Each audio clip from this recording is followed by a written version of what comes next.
WWF versus WCW. Let's go to war.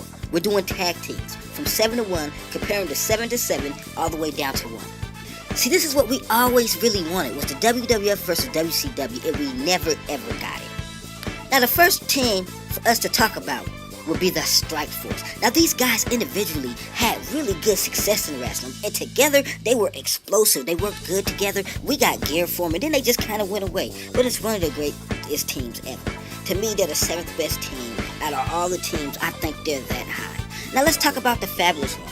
And if you put this Strike Force up against this Fabulous One team, I'd have to give it to the Strike Force. But the Fabulous Ones was a great team. I mean, they was the gentlemen, dignified type wrestlers that make you mad and want to squeeze their throat, and they even were good baby faces. Now let's talk about the next matchup. Number 6, the Dream Team. Greg Valentine and Brutus the Barber Beefcake. It was the Brute and the Hammer. Body slams and power punches, baby.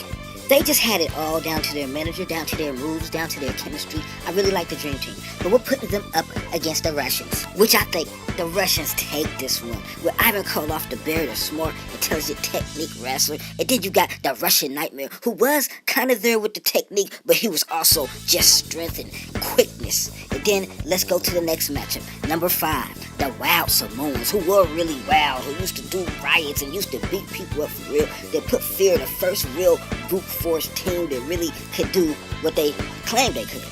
Now, these guys had merchandise and all that, and they're going up against the Fabulous Ones, which I believe the Fabulous Ones with their cheating self takes this one. They was the first team where any two of them could go out there and go against you, so you didn't know who you was going against. Not being able to prepare like that, I think the Fabulous Ones take this. And then they're the first ones coming down with music and all that. So now let's go down to the number 4. And yes, to me, the number 4 team that doesn't get their props, the Killer Bees. These guys were just awesome. Then they used to switch up and they put the mask on. You wouldn't know which was which. There was good guys that used to cheat. That's the first one that let you see that attitude era was coming. And they're going up against the Fabulous Ones, which is a great match toe to toe. But the Killer Bees are more quick than fast, and their technique, but they were strength and strong too. And I think the Killer Bees takes this one. And that's just how I feel. I feel like the Killer Bees take that one. And then we go to the APA, one of my favorite teams of all time. So now we're going down to number 3. The Acolyte Protection Agency. Oh, they were funny, they were strong, they kicked butt, and they would put you on yours. They both could wrestle and they both could beat you up. But they're going against the Midnight Express and Jim Cornette. To me, one of the non-talked about managers, is one of the best of ever that doesn't get recognition. And I think they pulled that off with that tennis racket and those moves, and the Midnight Express is used to going against the Warriors and stuff like that. So now let's go to number 2, the Hart Foundation. Bear Hug Clothesline. I loved the Heart Attack. I loved this team. The brute force of the Anvil, then Bret Hart's technical skills. I really like this team.